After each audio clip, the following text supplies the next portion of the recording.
Hey everyone, it's baze.djunkiii transmitting from Hamburg, Germany, back with a new video. And well, it's mid-October, it's time for my chart haul video for October 2K23.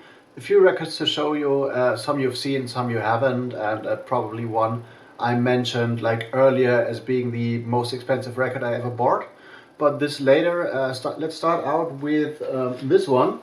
You've seen this one in an extensive like unboxing video, so I'm just showing the cover here, which is beautiful and individually printed. This is Malo Morey and his inflatable knee, coming in from Leipzig. Actually, was sent to me by an artist called Malo Morey, and yeah, what this is basically, despite being like a record which had like many musicians involved, which played their parts individually in separate rooms at separate times, which is like an interesting concept, and then their like contributions were layered. This is basically an ambient album.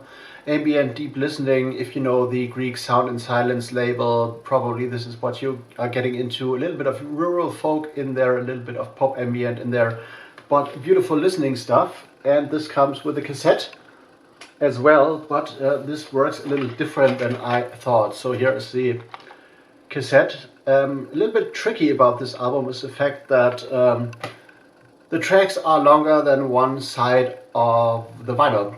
At least for one track this goes, and this is like 30 minutes long, so it like starts for 25 minutes or 21 minutes on one side and then is continued on the other side of the record, which is a little bit weird and a little bit tricky to get your head like around. And basically the tape is not a tape version of the album, but an additional track which is very short, kind of in comparison to other tracks. And then if you like listen to the whole like stretch of silence on the A side, you will find another track as a surprise track on the B side. So very conceptual, very artsy, but definitely good stuff if you're into like well, artsy ambient releases. Malo Morey and his inflatable knee. The next one you might have seen as well.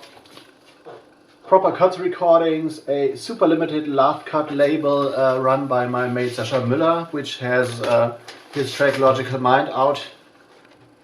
On this one, I guess there's less than 10 copies of this one in existence right now, and what this is basically is like very hounded, fast-paced techno, a little too fast for me actually.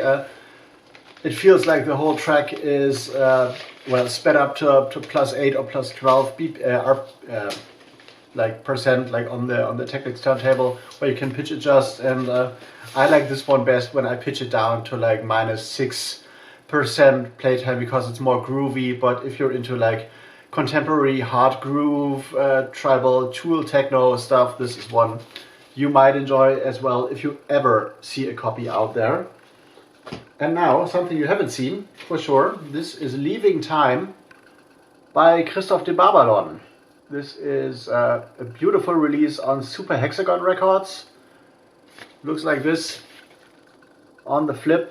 Totally love the artwork, and Christoph de Babylon might be a familiar name to those who have been following like Alec Empire's digital hardcore recordings in the early years, where he had like some beautiful releases. The most remarkable being an album that was called If You're Into It, I'm Out of It, which had like a interesting fusion of like metallic, dark jungle, breakcore, and dark ambient stuff. So very into what I was, very down the alley I was into back in the days. Still one of the most beautiful albums on DHR, and what this is a little different.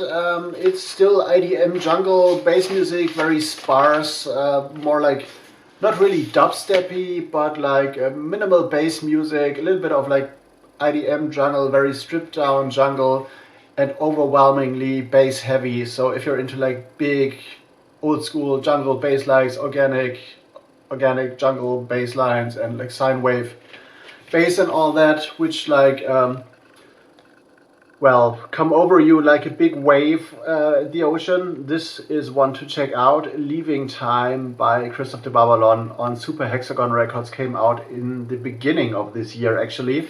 Totally into that. And the next one and the final one is like a box, definitely. And I'm not too sure how I'm going to show this to you, but this here is heavy. This is What I Used to Play by Sven Väth, or basically a compilation put together by Sven Väth on the Cocoon Records label. A like 12-inch EP with like an interesting print on the back.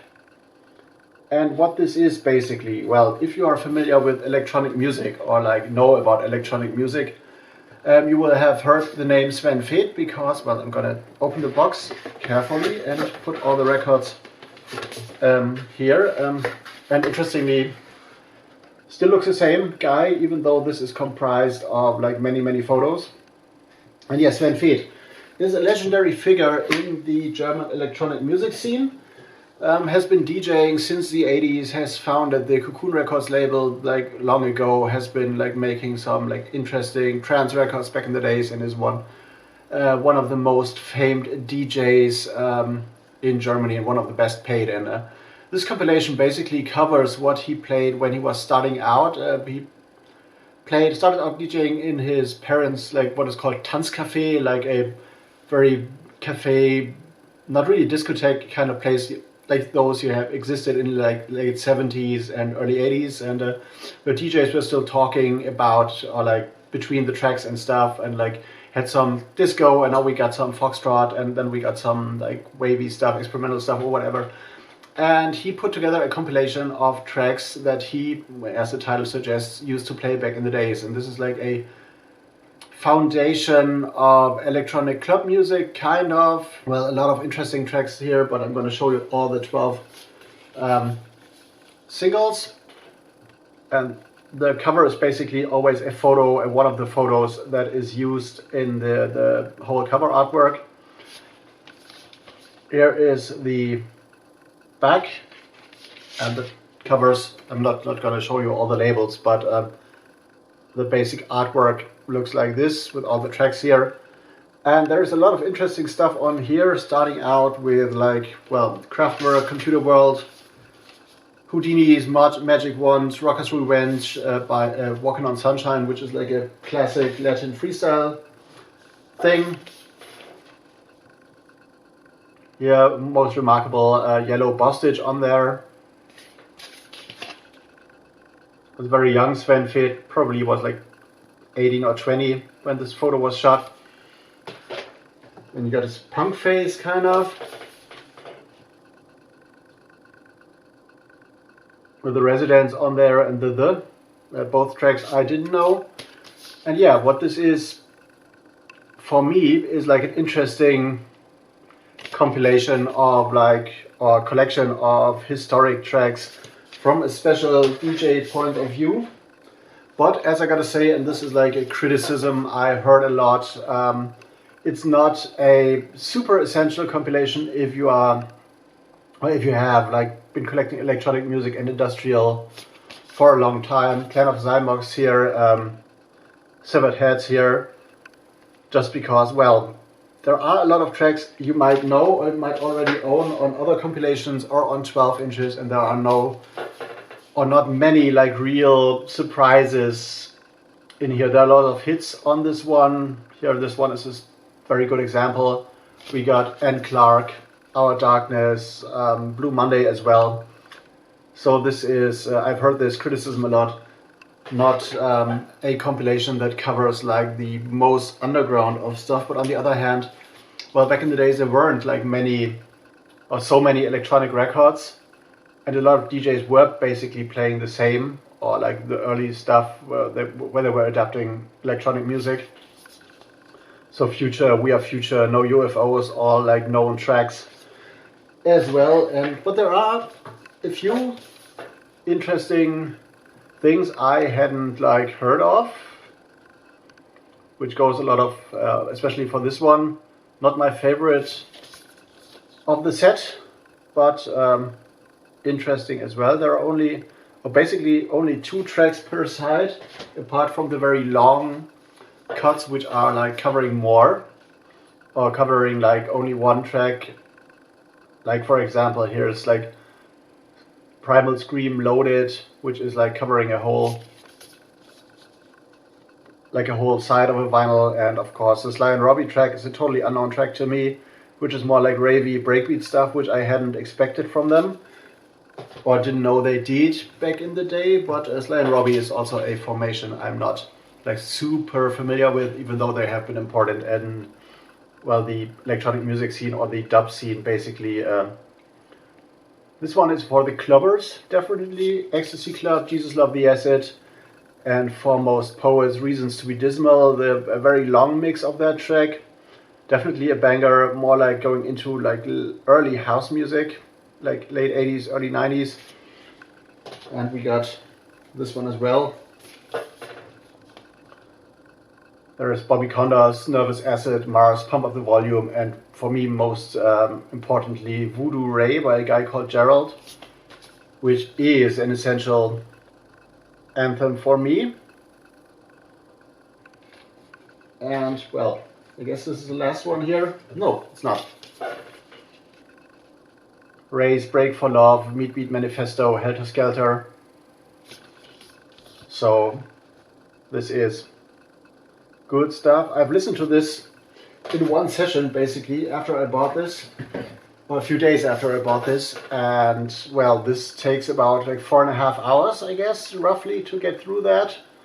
The last one here is of course Electrica Salsa by Off, which is Sven Feth, or a project that Sven Feth was involved in.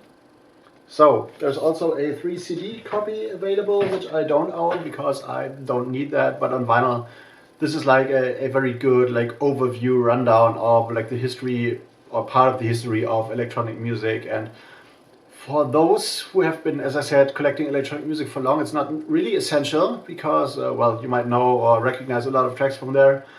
But for those who are like starting out or starting to rediscover this kind of music, this might be a good starting point and like a proper set and collection and stuff. But it's pricey, so if you go to a store and buy this, you will probably shell out like €200 plus for that, to 250 maybe, which is, if I think of Deutschmark, like the old German currency, which has been gone like or replaced by the euro, this would be double that. So well, €200, $200 basically. I don't know what it's in the States. Maybe it's more expensive than that.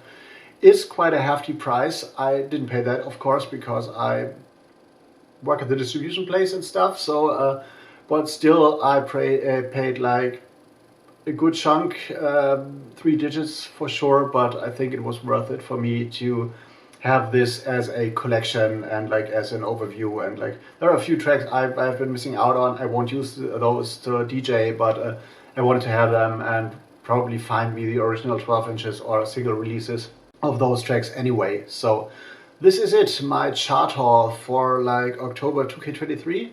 The link to my chart post on my website will be down there in the description box, as well as like other things like DJ dates, social media stuff. And I hope you enjoyed this. If you have some questions or whatever to remark, there is a like comment section down there. I'm going to reply to you as soon as possible, and I'm going to go into editing mode because, well, I got things to do and I gotta do another nightlife shift in a few hours, so I want to get this video up before that. Bass Junkie out for now. See you in the next one.